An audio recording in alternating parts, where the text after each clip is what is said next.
Why hello there beautiful people and welcome to OTT. In this drift tutorial we're going to be using the astonishing McLaren P1. After these wonderful clips I shall give you the setup and then I shall show you how I drift the car. So let me catch you, so let me catch you slipping by.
As you can see, this car has had over 350 miles done purely in tuning, so it's definitely the most extensive setup that's been made by myself. Right, so once you have applied those settings to your car and you've saved it, we are out on track. As always, it's BRNO circuit. It's a great circuit for drifting, always recommended from me.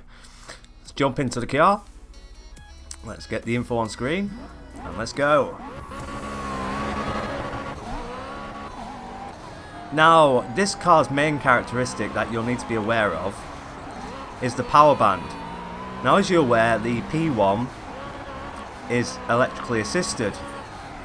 So, from what I can gather from driving in the hundreds of miles of testing, is once you're above, say, 80% throttle, that's when you tend to get the power surge. And that's what you're trying to avoid throughout the most of the time that you're going to be drifting this car. And you do have quite a stiff car, so if you find yourself mid-corner struggling, it's starting to wash a little bit wide, then just tap on the brakes like that and just let the back end step out, because that will just help unsettle the car and transfer weight.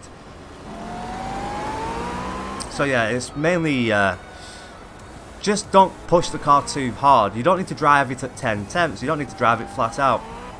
Take it a little bit gentler and then balance that throttle.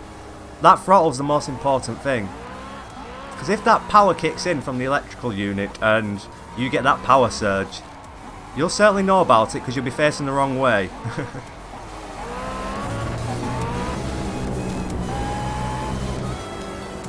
So here we just flick it in, we dump on the throttle just to get as much power as we can there because we need it. That's the only time I do say I would recommend going for full power, is on exits of corners like that, and certain moments where you know that you can use all the power. Because this car is into the 900 in the horsepower department, which is a hell of a lot. So we just flicker in. Starting to wash a bit wide, so I tapped on the brakes. And now I'm just balancing that throttle and then just getting ready to catch it on the exit. It's the standard drift techniques, but with this car, like quite a lot of cars that I drift on multiple different games, including project cars, it has its own character to it. It has its own personality. And really, as much as I'm drifting the car and I'm perceived to be in control of it, I am working with the car. I'm not trying to force it anything it doesn't want to do. The setup is encouraged in that same way as well. Go with the car, don't fight it, and try and avoid the high-end power. But apart from that, as you can see, it's beautifully balanced. It's a gorgeous car to drift. I wouldn't quite recommend it if you're a beginner drifting on project cars. Maybe go try the Audi R8 setup, or if you're lucky enough to have the Japanese DLC, try the Rocket Bunny, the Scion version. I have a setup for that and a tutorial on the channel, just go and find that.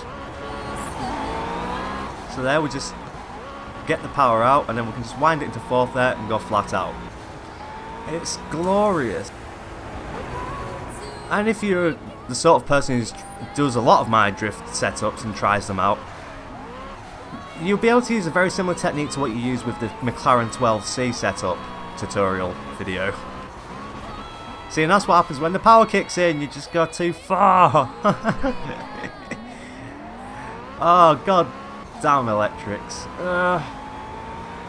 Why can't it just be natural horses? You know, because then at least if they mess up we can put them into, you know, frozen meal lasagnas. That was the McLaren P1 tutorial and setup. I hope you enjoyed this car. It's taken a hell of a lot of tuning and a lot of tweaking, but I think it's almost as good as the Rocket Bunny, which is my favourite drift vehicle on this game at the moment.